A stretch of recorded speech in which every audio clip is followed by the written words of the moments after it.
एक गांव में बहुत ही सुंदर टूनी नाम की चिड़िया रहती थी। उसका परिवार बकरी का दूध बेचकर अपना गुजारा करता था। एक सुबह टूनी की माँ उससे कहती है, टूनी, क्या तू सुबह सुबह बकरियों के साथ लग जाती है? चल घर के काम में मेरे साथ हाथ बटा। ओहो माँ, काम तो तुम भी कर सकती हो ना। मुझे तो बकरियों के साथ खेलना अच्छा लगता है। अरे थोड़ा बहुत घर का काम भी सीख ले। अच्छा ठीक है, घर का काम भी सीख लूंगी बस। टूनी को बकरियों के साथ खेलना बहुत अच्छा लगता था। वो सारा दिन बकरियों के साथ लगी रहती थी। एक दिन शहर से चीचू नाम का एक अमीर कौवा गांव में घूमने आया। अरे वाह, कितना सुंदर गांव है, कितनी हरियाली है यहाँ चारों तरफ खेत ही खेत, बिल्कुल शांति है यहाँ। तभी उसे टूनी नजर आती है और उसे टूनी से प्यार हो जाता है। चीचू घर जाकर अपनी माँ से कहता है, माँ, मुझे गांव में एक चिड़िया पसंद आई है, मैं उसी से शादी करूंगा। बेटा, तू गांव की चिड़िया से कैसे शादी कर सकता है? हमने तुझे इतना पढ़ाया लिखाया है और तू वहाँ गांव की गवार चिड़िया से शादी करेगा? उसकी माँ उसे बहुत समझाती है। चीचू अपनी माँ से कहता है, मैं शादी करूंगा तो सिर्फ टूनी से, वरना मुझे कोई शादी वादी नहीं करनी। देख ले बेटा, गांव के लोग दहेज में कुछ नहीं देते। माँ, मुझे दहेज नहीं चाहिए, हमारे घर में किसी चीज की कमी नहीं है। अच्छा बाबा, ठीक है, करवा देंगे तेरी शादी।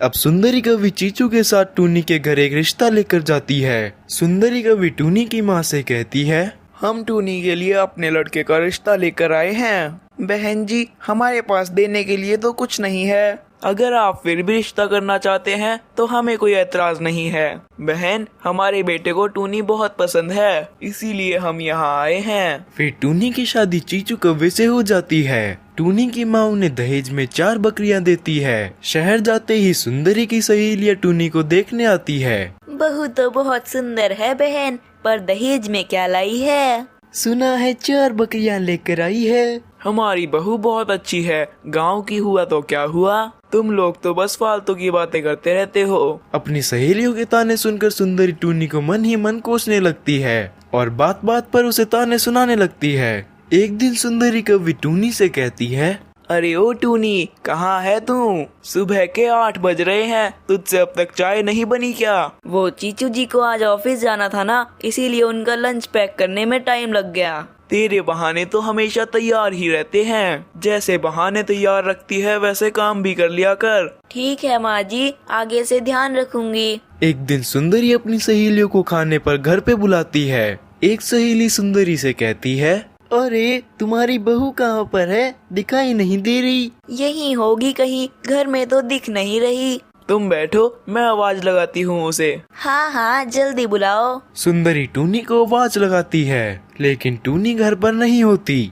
थोड़ी देर बाद टूनी घास की गठरी लेकर आती है। सुंदरी की सहेली उससे कहती है, देखो आ गई तुम्हारी गांव वाली गंवार बहू, घास की गठरी लेकर। कहाँ घूम रही थी टूनी?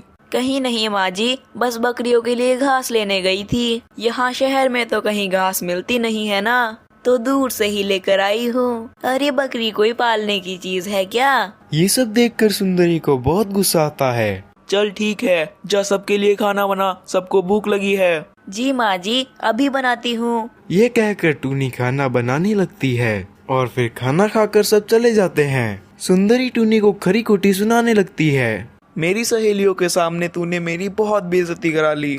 तू आज के बाद इन बकरियों को घर में नहीं रखेगी। नहीं माँ जी, ये कहाँ जाएगी इस शहर में, कृपया ऐसा ना करिए। कहीं भी जाए उससे मुझे क्या, मुझे ये बकरियां यहाँ नहीं दिखनी चाहिए। माँ जी, ये घर के बाहर ही तो रहती है ना, किसी को कुछ नहीं कहेंगी। जाकर कुछ काम धाम कर ले, या यहीं खड़ी होकर बहस करती रहेगी, गंवार कहीं की। इतने में चीचू आ जाता है और अपनी माँ को समझाता है, अगर टूनी बकरी पालना चाहती है तो पालने दो ना, इसमें क्या दिक्कत है। इसकी बकरियों की वजह से मेरी सहेलियों ने मेरा खूब मजाक उड़ाया है। बकरियां ही तो है, रहने दो ना, जब हम टूनी के घर जाएंगे तब ये बकरियां वहाँ छोड़ आएंगे।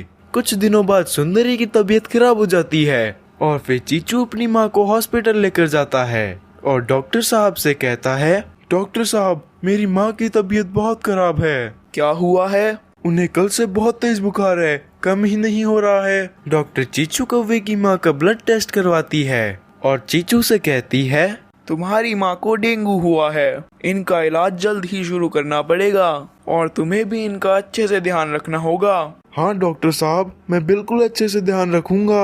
अगर हो सके तो इन्हें बकरी का दूध भी पिलाइए। शहर में तो कहीं बकरी का दूध मिलेगा नहीं, लेकिन अगर मिल जाए तो इनकी जान बच सकती है। बकरी बकरी तो हमने घर में ही पाल रखी है डॉक्टर साहब। अरे वाह, ये तो बहुत अच्छी बात है। जितना हो सके इन्हें बकरी का दूध पिलाइए। ठीक है डॉक्टर साहब, मैं इन्हें जरूर पिलाऊंगा। फिर टूनी बकरी का दूध निकाल कर सुंदरी को पिलाती है और अपनी सास का बहुत ही अच्छी तरह से ख्याल रखती है। कुछ ही दिनों में सुंदरी ठीक हो जाती है और वो टूनी से कहती है, टूनी, मुझे माफ कर दो, मैंने तुम्हें कितना कुछ कहा। आज तुम्हारी इन बकरियों की वजह से मेरी जान बच गई। ये तो मेरा फर्ज था माँ जी। अब से हम सब मिलकर इन बकरियों को पालेंगे और इनको खूब प्यार करेंगे और हम तो बकरी का दूध बेचकर पैसे भी कमा सकते हैं। ये सुनकर टूनी बहुत खुश हो जाती है। फिर टूनी अपनी बकरियों के साथ हंसी खुशी रहने लगती है।